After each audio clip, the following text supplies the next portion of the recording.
Bueno, muy buenos días. Bienvenidos a este tercer día de este Seminario Internacional de Música y Transformación Social, que es convocado por la Fundación Batuta, por el British Council, pero que está realizado gracias al apoyo del Ministerio de Cultura, también de la Secretaría de Cultura, Deporte y Recreación de Bogotá, de la Orquesta Filarmónica de Bogotá, de IDARTE y del Banco de la República. Ya empezamos a sacar las primeras conclusiones y una de ellas es que definitivamente a través de los talleres, de las mesas de trabajo que hemos tenido, de las conferencias, nos hemos dado cuenta del papel tan importante que juega el arte, pero especialmente la música, en la consecución de la paz y en la transformación social en todos los aspectos. Tiene un papel muy significativo. Damos inicio a este tercer día de seminario con la conferencia denominada Música y Barbarie, una reflexión crítica de la música en los tiempos de guerra. Esta conferencia está a cargo de la doctora Carmen Pardo y ella se ha centrado especialmente en atender las distintas formas sonoras de componer, escuchar y entonar en tiempos de guerra. La doctora Carmen Pardo es profesora de Historia de la Música de la Universidad de Girona, en España. Ella ha sido investigadora postdoctoral de la unidad IRCAM de París. Allí llevó a cabo investigaciones del espacio sonoro en la música contemporánea. Su eje central, el eje central de sus investigaciones y de sus artículos es el arte contemporáneo, pero especialmente la música y las artes sonoras. Todas estas investigaciones están recopiladas en sus publicaciones que están disponibles a nivel nacional e internacional en las distintas revistas de música que existen. A la doctora Carmen Pardo le damos la bienvenida y bueno, pues el auditorio es suyo. Disfruten la conferencia. ¿Necesita algo? Creo que no. Ya le traigo algo. Está detrás, me parece, ¿no? Sí, creo que sí. Sí. Muchas ¿Está bien gracias. puesto el micrófono? No sé, vamos a ver que tengo un problema en la mano. Gracias. Es que tengo esta mano mal. Gracias. Buenos días. Gracias por estar aquí y, en primer lugar, quisiera dar las gracias.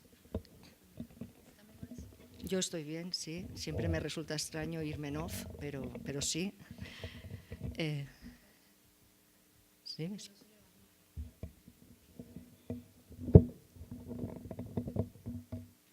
Vale. Como decía, quisiera dar las gracias en primer lugar a la Fundación Nacional Batuta y al British Council por darme el privilegio de estar aquí con todos ustedes y además en este momento para todos tan particular que está viviendo este país. Para mí es un privilegio poder compartir en la medida de lo posible lo que aquí se está explicando. Gracias también a todos los asistentes porque somos bien conscientes que conforme avanza un seminario y un seminario tan rico y tan denso como este, también vamos perdiendo un poquito de energía por un lado, aunque mantengamos la ilusión por el otro. Y estar a las 9 de la mañana tampoco es fácil, o sea que muchas gracias. Y dicho esto, voy a dar inicio. El título de la charla es Formas sonoras en la barbarie, no música, después hablamos de esto, del porqué de este título. Y como la presentación con el PowerPoint que traje no es muy al uso, les quiero primero explicar un poquito, a modo de introducción, de cuáles van a ser las partes de esta presentación. En primer lugar, y de un modo muy somero, recordaré tan solo lo que es uno de los mitos fundacionales en la cultura occidental, no en la cultura universal, sino occidental solamente, que es el mito de Orfeo. uno de los mitos fundacionales de la música. Para pasar después a explicarles el título, el por qué formas sonoras en la barbarie, y una vez hecho esto, pasar a tomar como modelo, como referente, el espacio acústico, el espacio sonoro del Tercer Reich, para que nos sirva a modo de reflexión de las formas sonoras que nos habitan y que nos pueden habitar y que nosotros habitamos en las barbaries contemporáneas.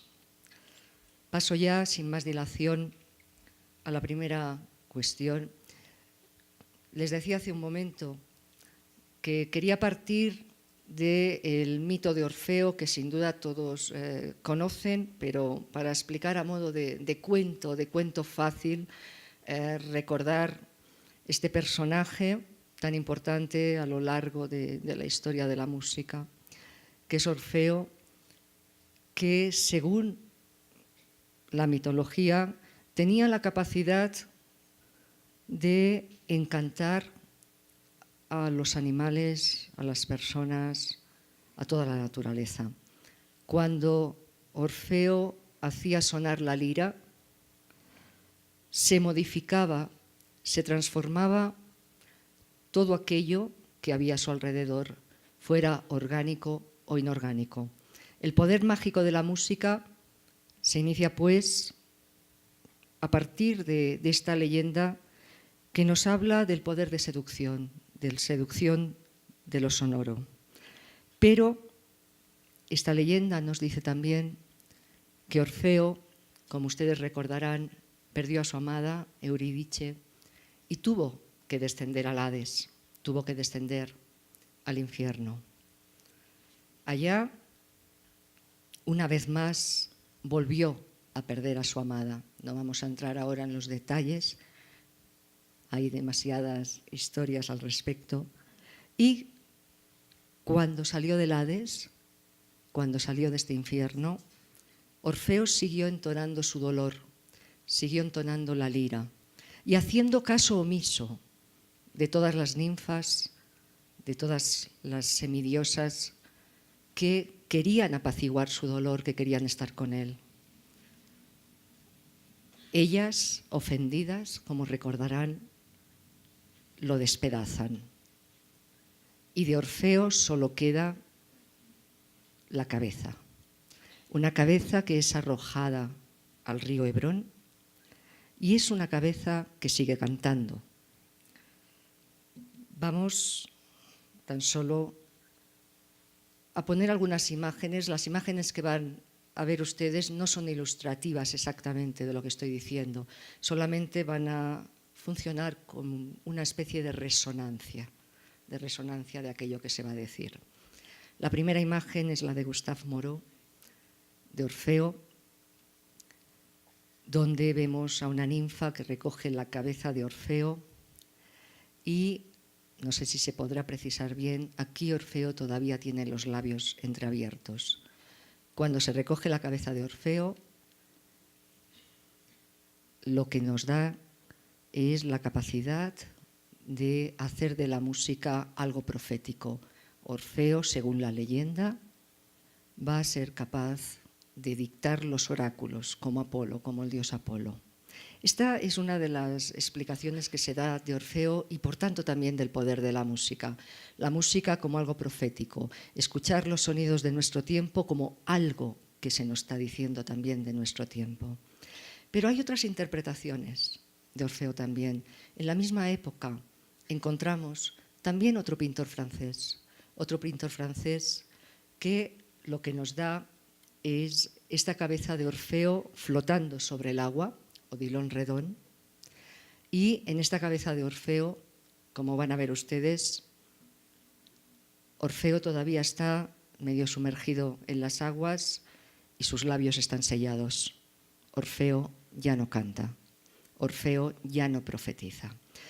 A partir de aquí les propongo que me sigan haciendo de este Orfeo uno que canta y otro que está en silencio, una especie de bajo continuo de lo que les quiero contar. Pasamos, pues, al título de esta presentación, Formas sonoras en la barbarie. En primer lugar, quiero resaltar que hablo de sonoras, no solo de música. ¿Por qué? Porque la música no es una, la música son muchas. La música puede aparecer como una constelación de diferentes modos de organizar sonoramente el mundo, una constelación plural que nos permite habitar y habitarnos también de modo plural. Dentro de estas formas sonoras se hallan también no solamente las músicas, sino los sonidos que nos acompañan, los sonidos que tejen el paisaje sonoro contemporáneo. Por lo tanto, quiero apuntar aquí no solamente al poder de la música, sino al poder de cualquier sonido y del silencio también. Desde aquí, el término formas, como ustedes entenderán, tampoco está aludiendo a lo que de un modo más tradicional se entiende por formas musicales. Cuando hablamos de formas aquí, no solamente me refiero a las arquitecturas sonoras en movimiento, que también, sino que estas formas prefiero proponerlas como organizaciones sonoras, como campos de fuerza que aluden a lo que es la organización del sonido, como un conjunto de materia y fuerza que nos empuja, que nos lleva. Y esta forma puede ser una forma sonata, puede ser una sinfonía, pero también pueden ser los balbuceos y los fragmentos de las músicas contemporáneas. También son formas, pero son otras formas de escuchar y de sentir. Entonces, por formas, aludo a estas arquitecturas más tradicionales de la denominada música clásica, que es muy amplia, pero también aludo a las formas contemporáneas y a las formas que nos enseña el arte sonoro. Y por último, dentro del título, barbarie. De hecho, barbarie tendría que ir en plural también, pero en español no suena bien. Y es una cuestión estética también. Entonces, la barbarie es plural, la barbarie no es solamente lo que voy a presentar aquí del Tercer Reich. La barbarie, como todos ustedes saben, nos está acechando también. Las formas sonoras, entendidas como fuerzas, son formas que nos llevan a construcciones de la sensibilidad, a construcciones del pensamiento, a formas de estar en el mundo. Y barbarie aquí significa las atrocidades que hemos vivido y que en muchos países se sigue viviendo, pero significa también que poner nuestra sensibilidad al servicio del neoliberalismo, por ejemplo, que dejarnos arrullar por según qué músicas, por según qué himnos que nos sujetan y nos habitan de un modo que no nos dejan ser nosotros mismos, es también una forma de barbarie. Por tanto, por barbarie aquí entendemos las barbaries pasadas y las barbaries del presente, que son muchas. Y dicho esto, ahora ya sí, vamos a pasar a lo que es el centro de la cuestión. El primer descenso de Orfeo, de este Orfeo que hemos dejado aparcado ahí, será el descenso de Orfeo con la boca entreabierta, el descenso de Orfeo de Gustave Moreau, en el cual Orfeo todavía canta. Este Orfeo nos puede permitir mostrar cómo se redibuja este espacio de la sensibilidad a través del sonido, a través de las músicas, cómo se construye y reconstruye la memoria y cómo, a fin de cuentas, se va forjando esto que podemos denominar la producción de la subjetividad. La cabeza de Orfeo todavía canta cuando atendemos al espacio acústico del Tercer Reich. Tan solo voy a dibujar aquí, por cuestiones de tiempo, lo que es los trazos sonoros que dibujan este espacio acústico. En primer lugar, y como trasfondo, encontramos como anterior a este proceso del Tercer Reich los textos de Richard Wagner.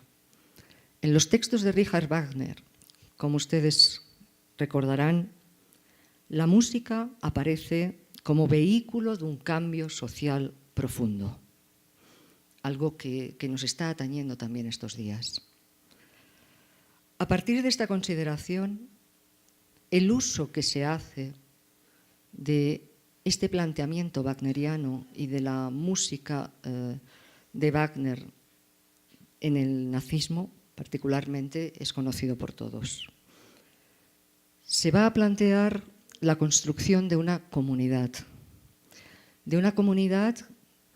que va a tener como fundamento el canto. Se va a considerar que Alemania, como rezan los eslogans de la época, es un pueblo que canta. Y un pueblo que canta es un pueblo que está unido, es un pueblo que mantiene la misma tonalidad, que vive, y ahora cito directamente documentos de la época, que vive en el acorde perfecto. Cualquiera que no se acomode a ese acorde perfecto quedará expulsado. Y de ese modo se expulsan tantas músicas como la de Schoenberg y el resto de la Escuela de Viena. De este modo se aparcan tantas músicas consideradas como degeneradas, igual que el resto del arte. Aparte de esta consideración que arranca directamente de esta idea de la música como vehículo de un cambio social profundo en Wagner, se va a plantear una retransmisión de la música en los medios de comunicación de la época, en ese momento la radio que, como ustedes saben, pasa a ser un elemento de transmisión de estos mensajes. Se va a prohibir también en la radio la escucha de según qué músicas, aparte de las que ya hemos dicho, el jazz, por supuesto, y se va a establecer todo un sistema de altavoces en las calles, en las fábricas, en los lugares, cualquier lugar de trabajo, donde van a ser retransmitidos los mensajes del Führer, del guía. Todo esto, tanto las músicas de la radio, como las músicas de los conciertos, como los mensajes retransmitidos en la radio, van creando una suerte de burbuja sonora, una suerte de masaje sonoro que va a dar lugar a lo que en el nazismo se va a denominar la creación de un Estado como obra de arte. Ese canto común en el cual nos vamos a encontrar todos. Esto nos dibuja un poco, si ustedes quieren, este otro descenso a los infiernos, en el cual los infiernos están hechos de músicas, están hechos de ruidos, están hechos de discursos y se entienden como una inmersión en estos espacios sonoros que poco a poco nos van habitando casi sin darnos cuenta. Las imágenes que voy a poner mientras sigo hablando no van a ilustrar los campos de concentración, sino que lo que nos van a mostrar es el infierno del Bosco.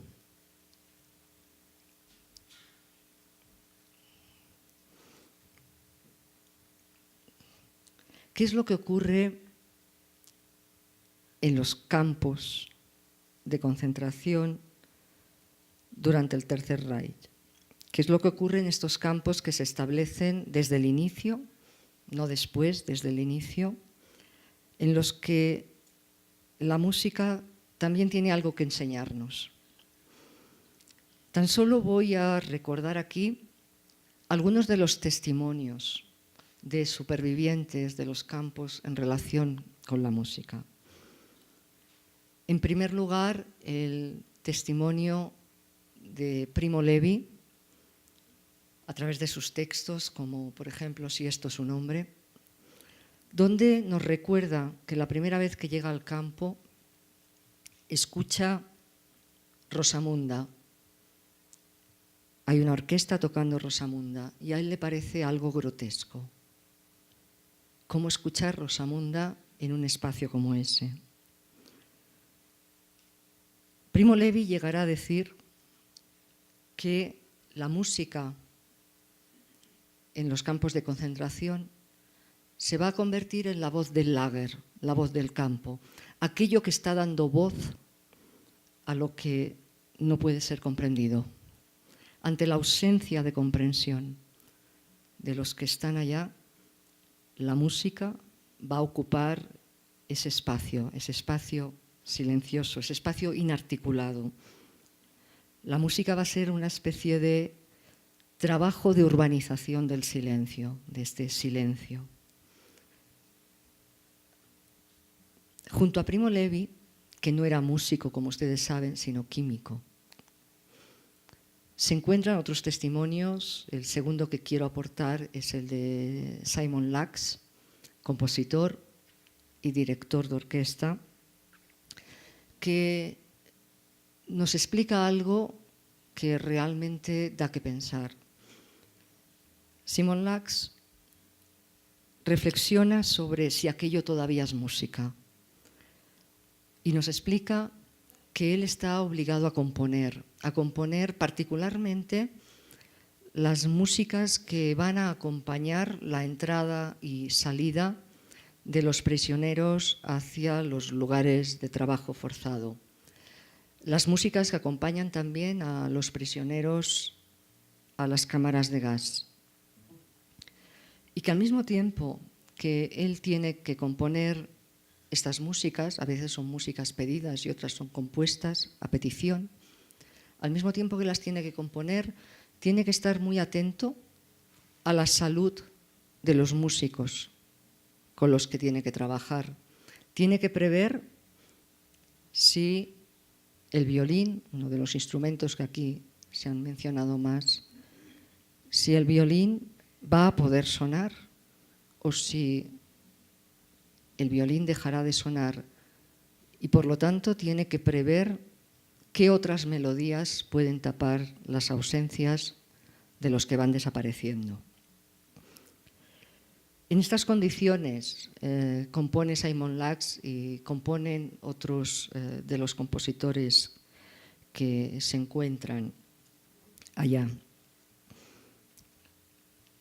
La música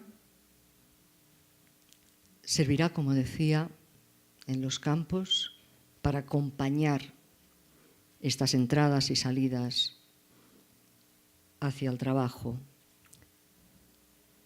¿Qué significa eso? ¿Por qué una música? Sencillamente, por algo que sabemos todos, y es que la música es esta transmisión de fuerza, de energía, de estas formas sonoras que nos mueven, que nos tocan, y que por lo tanto hacer andar a la vez a un grupo de prisioneros, hacer marchar, como sabemos también en las marchas militares, de modo unísono, es algo que la música sabe hacer muy bien. Hacer marchar al unísono. Ayer el profesor Patel nos mostraba algún ejemplo en el cual veíamos estos niños que cuando jugaban, las dos niñas que veíamos, cuando jugaban con música coordinaban el movimiento, mientras que cuando no intervenía la música los movimientos entre las dos no estaban tan coordinados. Esto que es evidentemente tan maravilloso y tan positivo cuando es bien utilizado, tiene, digamos, el referente negativo en estos usos de la música para hacer marchar incluso cuando alguien no quiere marchar, para hacerle mover incluso cuando las fuerzas le fallan, para engendrar en ellos lo que podríamos llamar el autómata espiritual y muscular. Por lo tanto, es más fácil hacer marchar a prisioneros de A5 cuando suena una fanfarria que cuando tienen que organizarse de un modo autónomo. La música en los campos también podía actuar, aunque en menor medida, como bálsamo, como ungüento, como curación. Pero, y ahí está lo interesante, tan solo de un modo muy pasajero. La mayoría de los testimonios nos dicen que escuchar la música les producía dolor. Apenas hay testimonios en los que se nos diga que escuchar música producía solaz, producía felicidad, producía dolor.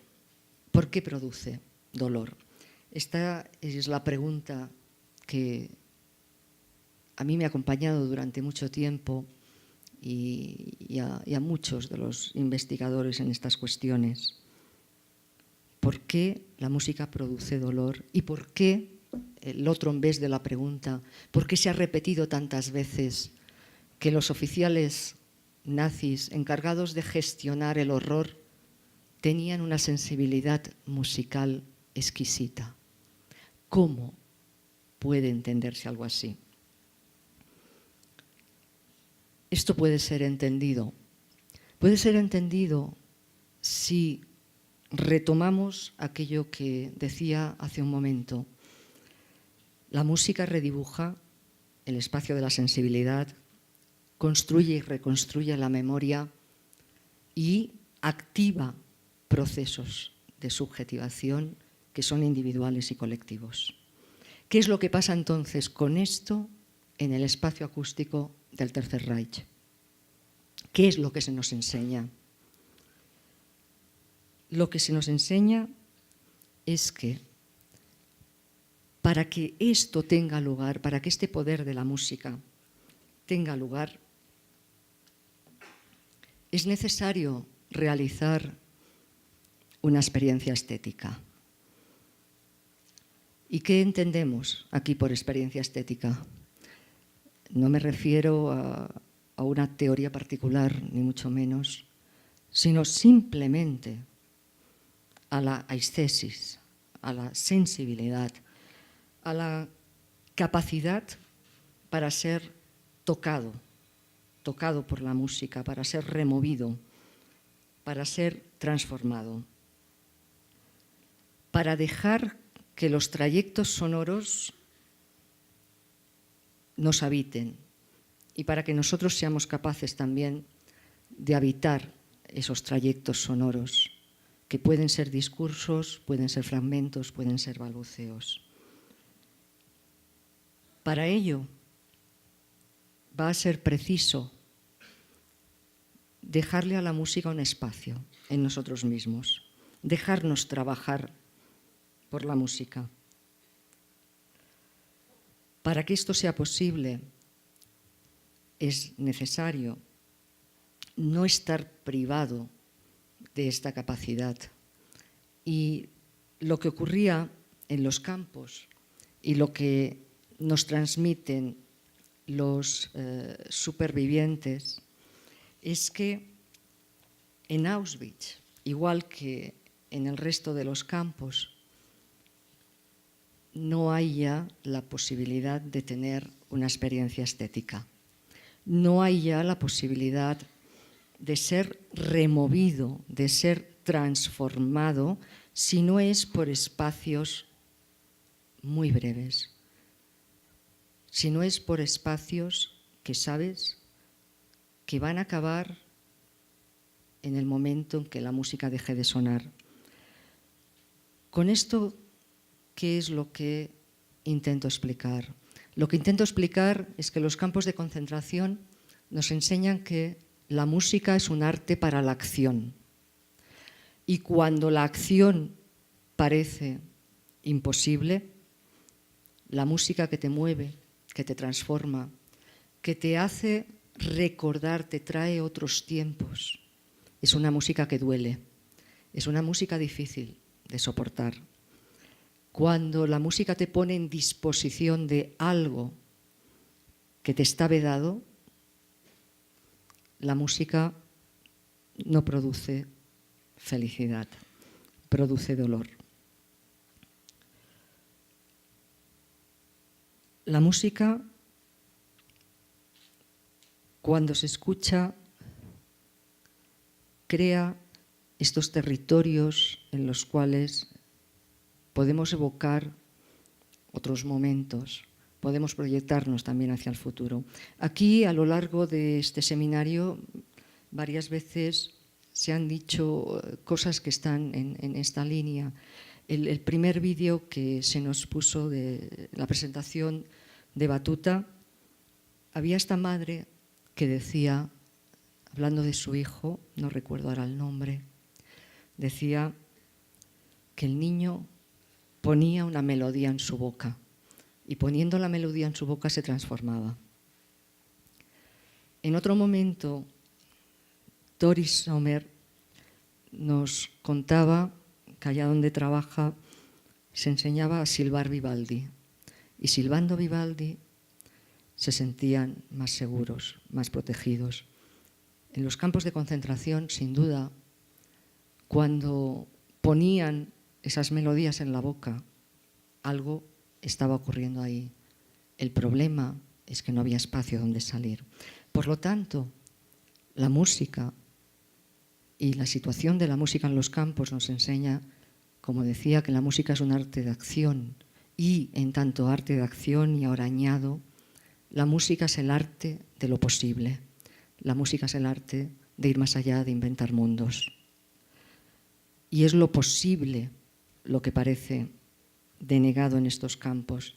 Es la posibilidad de engendrar otros mundos lo que priva de la posibilidad, a su vez, de hacer una experiencia estética, de ser transformado.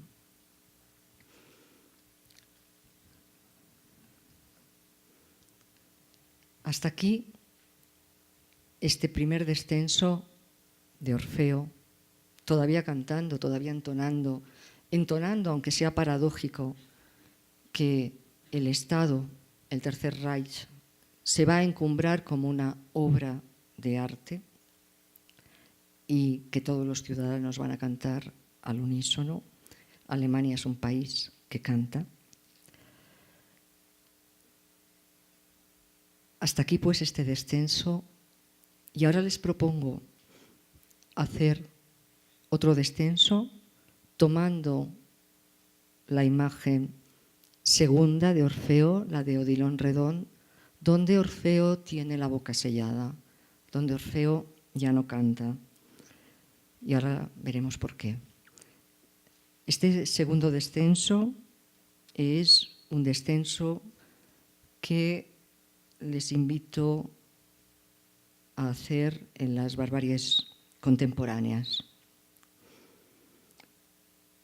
Para situar este segundo descenso, que sería muy complejo de dibujar aquí, pero que, como en la cuestión del Tercer Reich, vamos a esbozar para dar pistas para quien quiera seguirlo, voy a partir de la música del siglo XX.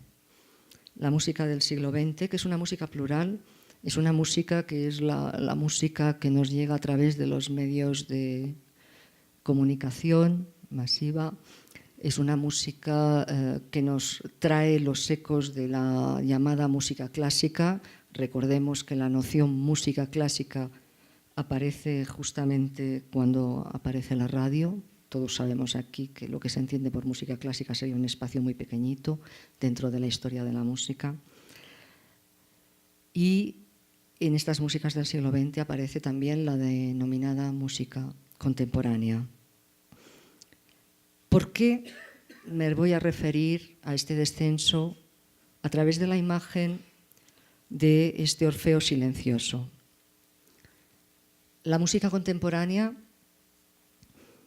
es una música que, como todos saben, es una música que dejó entrar los sonidos de ese mundo que estaba en disolución, de ese mundo que anunció ya el final de la tonalidad y que anunció ya el final de los valores del humanismo en los inicios de la Primera Guerra Mundial. La música contemporánea recoge el guante de estas nuevas experiencias que se están gestando y deja entrar otros modos de organizar los afectos también, otros modos de expresar y de hacer sentir aquello que está ocurriendo. Si tuviéramos que trazar aquí cuál ha sido la respuesta de las sociedades contemporáneas a esto, sería harto complejo. Pero yo tan solo les quiero invitar a pensar. Cuando explicamos, por ejemplo, y a mí como docente me ocurre, el barroco, el paso de Renacimiento al barroco, y tengo que explicar toda la creación de los afectos en música y de cómo se plantea esta cuestión de los afectos en música, a partir, por ejemplo, de Monteverdi, para llegar al nacimiento de la ópera, de una nueva expresión. Esto parece que viene de suyo, que viene de sí, y no viene tan de sí. Lo que ocurre en el barroco es otro modo de sentir, otro modo de entender las relaciones con aquello que es expresable por el propio hombre y por la propia música. Y Monteverdi, como otros músicos, se tiene que ver con aquello. Y Monteverdi, entre las piezas que compone, nos muestra la guerra y escuchamos la guerra en clase de modo estético, en nuestras clases. Sin embargo, a menudo, cuando tenemos que ir más allá y cuando aquello que hay que expresar nos toca más de cerca, cerramos los oídos a otros modos de mostrar que hay que crear y hay que comprender otras afecciones, que las afecciones del barroco ya no son exactamente las nuestras. Por ello,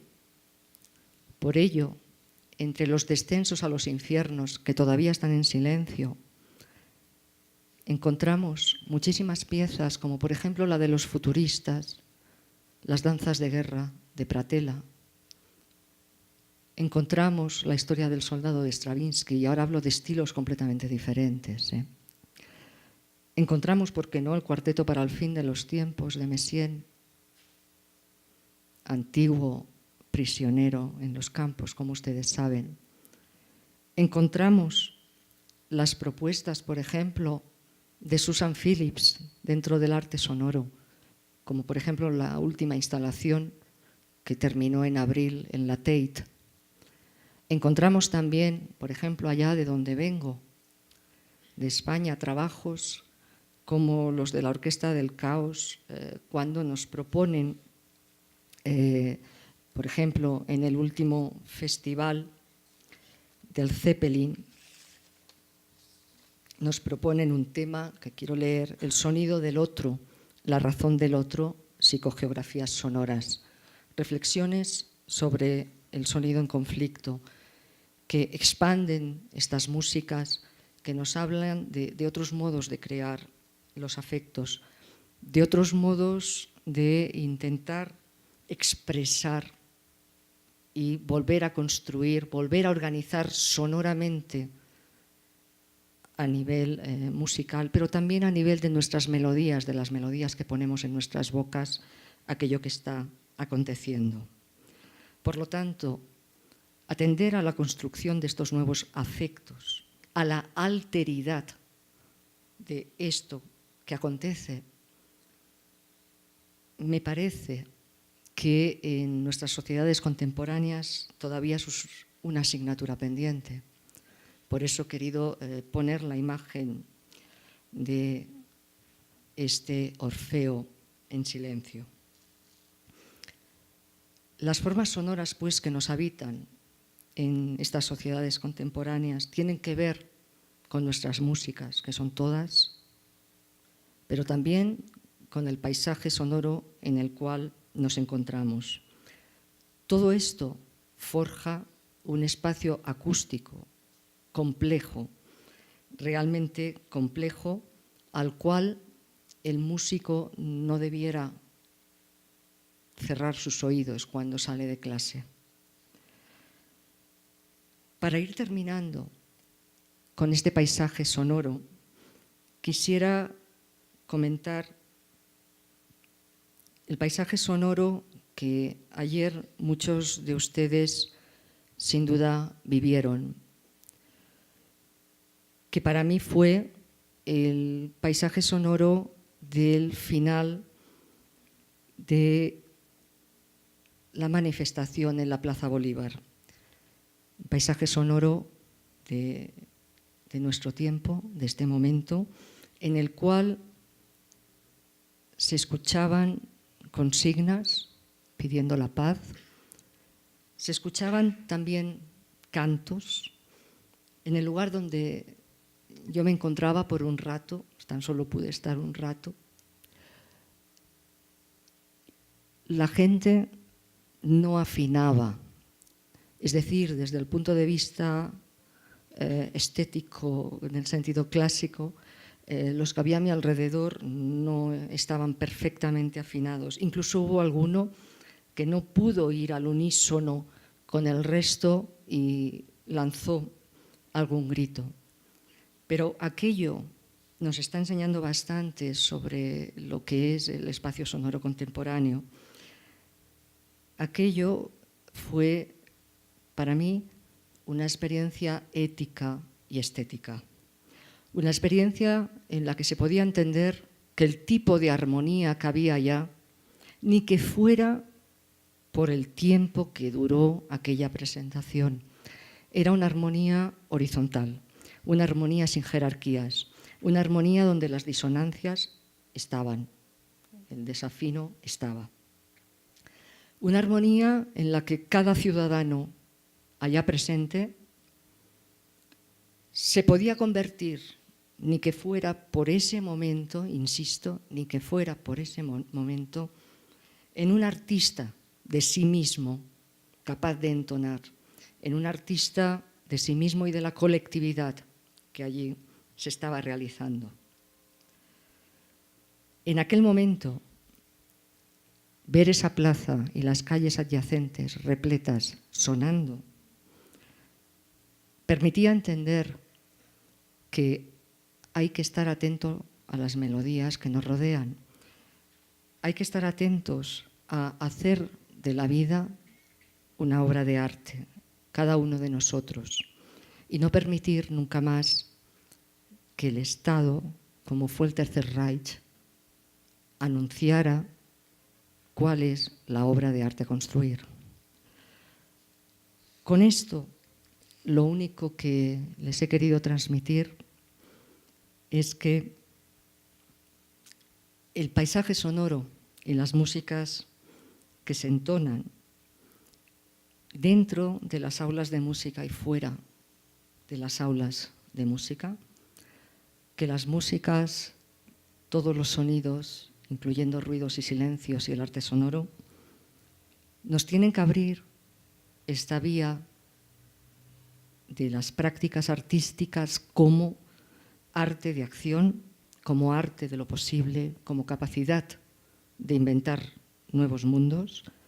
Y si en esto las formas sonoras en estas barbaries nos ayudan, es a darnos la energía necesaria para saber qué tipo de melodía, que no tiene por qué ser tonal, es la que debemos entonar en la actualidad.